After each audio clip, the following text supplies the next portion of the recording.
xam ñun lu tax ñu génn di wax ndax soo waxee ñu ne comme que dañu wax ne dañ leen di topp ci yoon dañ leen di waaj a jàpp ñoom ñëpp dañoo jóg taxaw Ousmane Sonko ñun dañuy wax non pas parce que dañu ragal wala dañu tiit dañuy wax parce que ñetti affaire moo bu njëkk bi mooy président Macky Sall la ñu yàq deram ñu àndoon ak moom mu liggéey bu réew ci réew mi ñëpp gis ko ñëpp seede ko mu nekk à l'international di toj àdduna comme lu ko xale di waxee di dem si li mënul dem ñoom di dugg foo xam ne suñ ko duggee dañ naan mbokki can mbokki fan ak yaay can président dafa dugg lu ko neexee ñu ne dañ koy yàq deram comme que mu dugg nañ yàq deram su ko defee loolu jërëjëf dara fu mu demee rek ñu ne ko oui ah oui bonjour monsieur soo dee kii falsifié les chiffres ñun ñi nga xam ne ñoo nekk ay ndaw ñu ne du ñu nangu loolu c'est pas parce que amatul décret bu mu ñu jox c'est pas parce que amatul responsabilité bu mu ñu jox moo tax ñuy daw res moo tax ñu jóg taxaw pour défendre le président de la République d'abord ensuite ñuy défendre son bilan ndax bëgg bëgg xam nañ ko ñoom liñ bëgg mooy saa yoo waxatee rek waxu TER BRT ñu ne BRT beeg TER bi dugal nañ ci 1 milliard waaye si lañ profité pour sàcc 1 milliard pour gàkkal suñu liggéey ci réew mi te liggéey bi nag ñoo ko liggéey ñu métti lool ñu sonn lool sama gars yaa ngi nii nelawuñu chaque jour ñu ko liggéey ñu liggéey ko 12 ans loolu ko gaa yàlla loolu moo tax ñuy gaas loolu moo tax ñu liggéey ragaluñu bu mujj bi nag da ngeen may ma nopp ma wax lu gën a tax ñu siy wax mooy dañoo gàkkal as góor muy nag si yàlla ci Moustapha Ba ñu mun a témoigner ci moom jàmbaar mun a témoigner ci moom liggéey ñun suñu bopp ñu bokk nag moom gouvernement xam pression yan doon teg Moustapha daanaka kese la doon dundee liggéey mu métti lool mu bëgg Sénégal ñun ñuy ministre yi su la jeunesse bi sonalee wala conseil yi sonal la wala gendarmerie ak militaire yi sonal la wala waa intérieur sonal la nga dem bëgg ci dundam bëgg ci buntam ni ko gaawal gaaw gën solution pour Sénégal yaa ngi jooy bu yàgg ñu koo defal en conformité nag avec la loi et en conformité avec le règlement yàlla doxal bu ñuy suñu nit ñi ñii ñu doon dund di wax ak ñun di échanger ñun ñun ñu am fulla ak mat bu toll ñu ne ko mais Moustapha li ñu wax nu mu demee yàlla may ñu bokkoon ci ñi nga xam ne jot nañoo wax li xew suñu toogul nag tey fii leeral lépp na woon a leeral ci doon dugg tey suñ ko deful duñu ay dox suñ ko deful dinañ ko layoo ak moom Ousmane Sonko na menacé na xuuxalaate na rëppatalaate comme ni ko xale yi di waxee waaye ñun mënuñu tere wax ne li muy jéem a gàttal gox soosu du dëgg du yoon te dañ ko defaan parce que su fekkee ne amuñu si dara sax ñu am suñu diggante jullit ak borom jullitam ak liñ fi def yëpp mu génn àdduna turit sax yéen ñu ñëw di yàq dara mais suñuy dund yàgg ànd ak moom dañu war a kii ñu leeral donc sénégalais yi yaakaar ne dañoo ragal ak ay kosof yooyu moo tax ñuy wax lu tax ñuy wax ëpp na loolu te dëgg rek moo tax ñuy wax loolu nag moo tax ñu bëgg partager ak yéen yenn point yoo xam ne dafa nekk ci rapport bi comme ni ñu ko waxee ci France dañoo ne rapport soo ko bëggee def da nga war a respecter le principe du contradictoire yaa jël jëloo dañ la war a jox parole nga wax ndax yaa jël wala jëloo kan moo nekk ministre des finances sur les sentiments Abdoulaye Daouda Diallo pendant 42 mois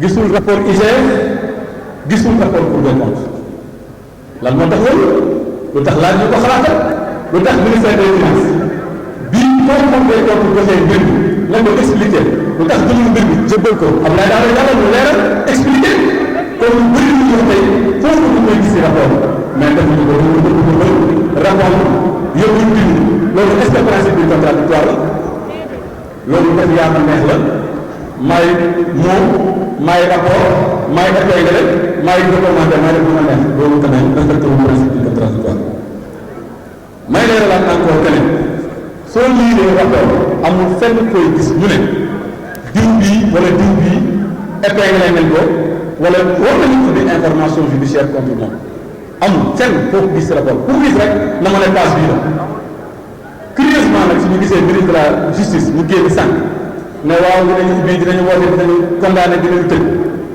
ma koy laaj loolu ban partie lañ ko wax ci rapport bi ak fan lañ ko bind ci rapport bi ndax rapport bi lépp lu mu wax corriger renforcer rattacher moo tax ministre des finances l'a bien expliqué loolu aussi c'est un problème beneen bi il faut que Sénégalais yi xam ne Cour des comptes bii ñu wax yàgg naa certifier ay comptes comptes yii ñu ko laaj ne ko xool ko ba mu ci wax di ko léegi ko lippi Sénégalais yëpp nañ xam ne Cour des comptes certifié wu ko daaw ak daaw jéeg ak 2019 ak 2020 waaye Sénégalais yi dañu xam ne dafa am lu xew Cour des comptes depuis 2008 nit ñi seen site internet kenn bu nit ci accès am accès lépp la disparaître loolu c'est à sécurité lan moo ko waral njur ñaar la wala lan moo tax nga jékki-jékki rek publié à 11h39 wala 11h59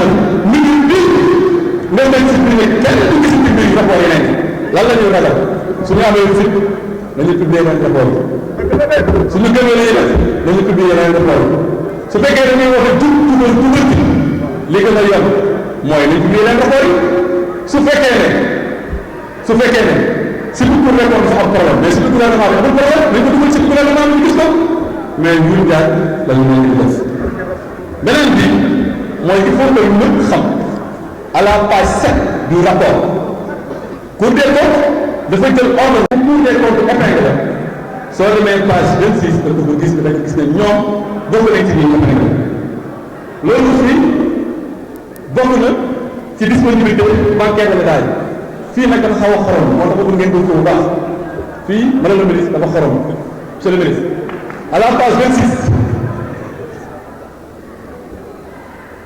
gars yi dañ leen ne yéen ci compte commercial yi nga xam ne moom ngeen ko fekk Macky Sall bàyyi leen ko ñaata ngeen ko fekk gars yi ne 173,6 milliards dafa fekk gars yi doxalee ñun bu ne Macky Sall waxoon naa ko sànq foo koy fekk page 26 ku nekk mun na ko xool ku ba leen laaj ñu leen yéen Macky Sall bàyyi ci compte commercial ñaata la ñoom ñu ne 173,6 milliards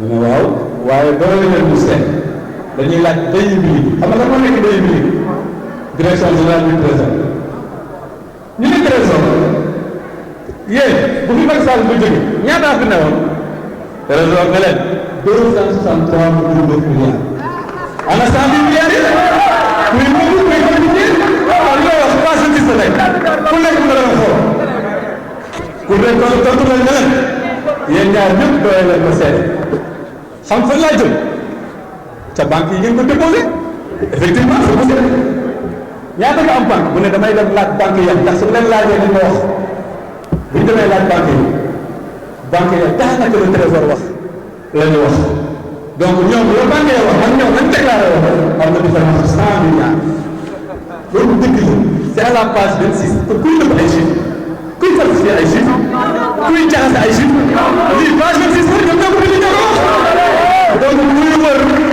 nëbbatu chiffre wala sàccatu chiffre wala falsifiatu chiffre yaakaar naa su la ñu leen rawee ñoom dootoo gisati falsification de chiffre te li may wax seen rapport vérifiable ou à la page 36 képp ku dem ci rapport bi demal page 36 ñoom ñoo ñëw ne dette garantie yi fi fekk 536 milliards ñu ne déedéet dooy leen ñu seere de kan la ñuy laaj ñu dem laaj les autres services du ministère des finances ak les services du ministère de l'économie ñooñu jox leen les vrais chiffres ne leen 2,265 milliards moo fi nekk moo tax ma bëgg nag député bi ñoom ñu wax ñoom fan lañ doon jëlee seen i chiffres sur quelle base ñoom lañ defee seen rapport ñoom su fekkee ne seen i propre service ñoo leen di contredire seen i propre service ñoom ñoo leen di contredire soo demee page 36 les mêmes services du ministère des finances bu leen Cour des comptes pose des questions ñoom ñoo contredire le service du ministère des finances qui s'appelle IGF à quel service se fier à l'IG ou aux autres donc sooy wër kuy nëbb ay chiffres yaakaar naa xam nga foo koy jëlee et loolu aussi wax naa ko sànq ci financement dette bi nga xam ne engagement moom la am ak vis-à-vis du secteur bancaire. Donc en résumé voilà les points yi nga xam ne bëggoon nañ ko soulever. La chambre budgétaire administrative, d'accord, mais qui là-bas? Qui? Il y a ici le nom du président. C'est là dans le rapport. Et le président, il s'appelle Barou. Mais Barou n'a jamais signé ce rapport. Il ne l'a jamais signé. Où est le rapport signé par Barou? On nous le donne. Au moins que ce rapport est un moteur. Mais là, les idées ont défini le préparer. Ragal ko assumé. Ragal ko assumé. Man de boo dee dara naa ko signé. Ma xam ne lii man maa ko def lii moo tax ma def ko te ma signé ko ñëpp xam ne man la. Donc sur la forme voilà les deux lacunes et graves lacunes de ce rapport. On ne sait pas qui a fait ce rapport, on ne sait pas qui l'a signé, qui revendique la paternité de ce rapport, paternité juridique, je veux dire, et on n'a pas respecté le principe du contradictoire. Si c'est ça un audit, il y a meilleur et il y a mieux que cela. Mais ce n'est pas seulement ça. Je vous avais dit qu'on rejette ce rapport sur la forme et qu'on va le rejeter aussi sur le fond. Sur le fond, la chose pour moi la plus grave, mais vraiment la plus grave, c'est que la Cour des comptes, elle vient auditer la gestion ou les gestions de 2019 à 2024. Mais qu'est-ce qu'elle audite, la Cour des comptes? Qu'est-ce qu'elle fait?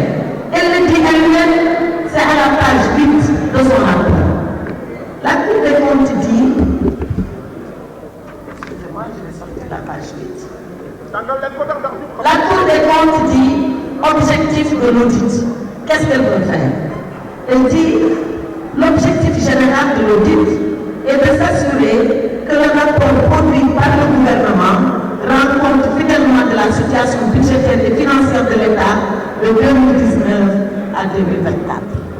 Mais la Cour des comptes, de 2019 à 2023, mais elle a vu la situation budgétaire et financière de l'État elle-même. Donc elle est en train de faire un travail qu'elle a déjà fait dans le passé. Mais nous allons, la Cour beaucoup de débat, l'idée précisément de son rapport va arriver à des conclusions qui sont complètes. Personne ne comprend cela. Alors nous faisons, parce que le régime devrait changer. Et la Cour des comptes, en regardant les états financiers de 2019, 2020, 2021, 2022, 2023, la Cour des comptes a tout certifié. Elle a certifié tous ces contrats. Et quand elle les certifie, elle nous dit que c'est conforme, que c'est bon, parce que le ministre Malick Ndour a parlé de la loi de règlement. La loi de règlement, c'est quoi? La loi de règlement, c'est la loi qui donne quitus au gouvernement de sa gestion. Qui dit au gouvernement, voilà, on vous avait voté un budget en 2019. Vous avez exécuté le budget en 2019. Nous sommes 2020, nous analysons le budget tel qu'il a été exécuté. On trouve que tout est conforme. Cette loi-là, elle est votée par l'Assemblée nationale. Mais avant que l'Assemblée ne vote, il faut que la Cour des comptes certifie. Tant que la Cour des comptes ne certifie pas, l'Assemblée ne vote pas. Bon, maintenant, c'est cette même Cour des comptes qui a accepté les comptes, qui les a déclarés sincères et vrais. C'est la même Cour des comptes qui revient faire un audit pour dire j'ai trouvé ceci, j'ai trouvé cela. Qu'est-ce qu'il faut penser de la Cour des comptes? C'est la raison pour laquelle Parlement a audité l'audit de la Cour des comptes. Parce que maintenant, tout le monde dit qu'on ne peut pas l'auditer. Nous avons préparé dès le 25 ans. Nous avons 25 ans. Mais la loi de règlement, qui peut aller au-dessus d'elle? Moi, la question juridique que je vous pose est qu'une fois que la loi de règlement est votée, est-ce qu'un audit peut revenir sur les dispositions de la loi de règlement? On connaît quand même la hiérarchie des normes. Une loi qui est votée, on a abrogé, comme nous abrogé mon forme. Nous avons abrogé. Les ministres au Sénégal, ils vont abroger les lois de règlement. Dans le loi de règlement. Les lois de règlement,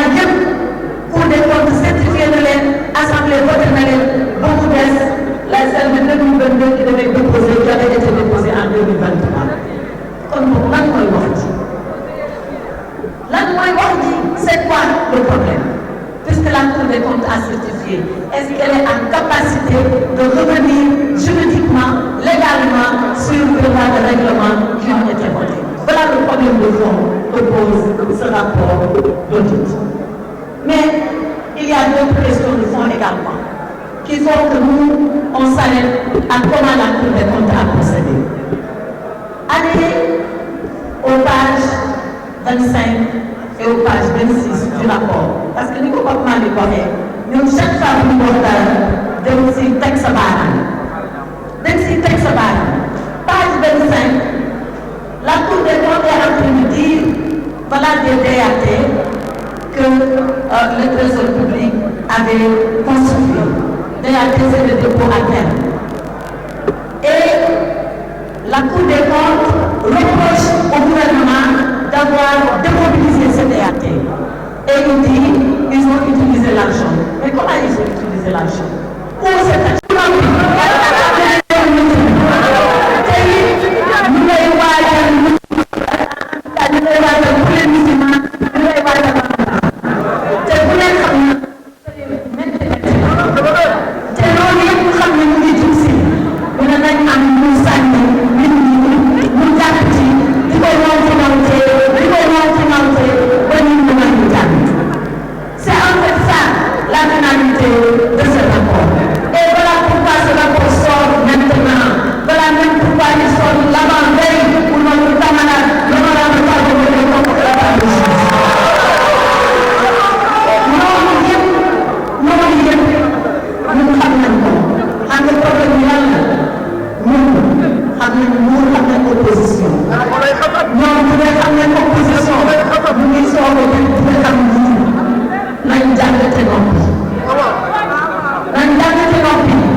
gouvernement responsable balaa wax day def bu pare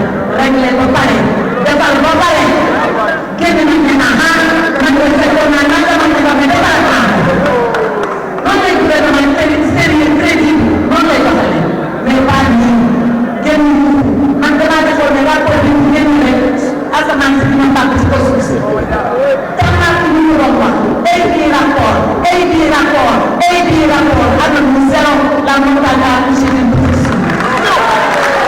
C'est ça. Donc, l'État va être victime à un certain sens. La troisième victime, qui est venue la première victime, c'est le peuple sénégalais. Le peuple sénégalais. Un peuple si digne, un peuple si courageux, un peuple qui s'est levé le matin du 24 mars, qui a dit moi, peuple du Sénégal, j'ai décidé de confier mon sort à ce régime. Et voilà après 10 mois où nous en sommes. 10 mois, voilà où nous en sommes. Et je ne le souhaite pas. Je souhaite qu'il rectifie pendant qu'il est encore temps de pouvoir rectifier. Mais il est réunionnais. Il est réunionnais. Et on ne sait pas où est-ce qu'on va aller avec ça. Et quand je pense au peuple sénégalais, il y a une image qui me vient à l'esprit, Monsieur le Premier ministre. Monsieur le Premier ministre, il y a un écrivain qui s'appelle Samuel Beckett, qui est un Irlandais et qui a écrit une œuvre reconnue mondialement comme étant une grande œuvre. Ce livre-là s'appelle En attendant Godot. En attendant Godot.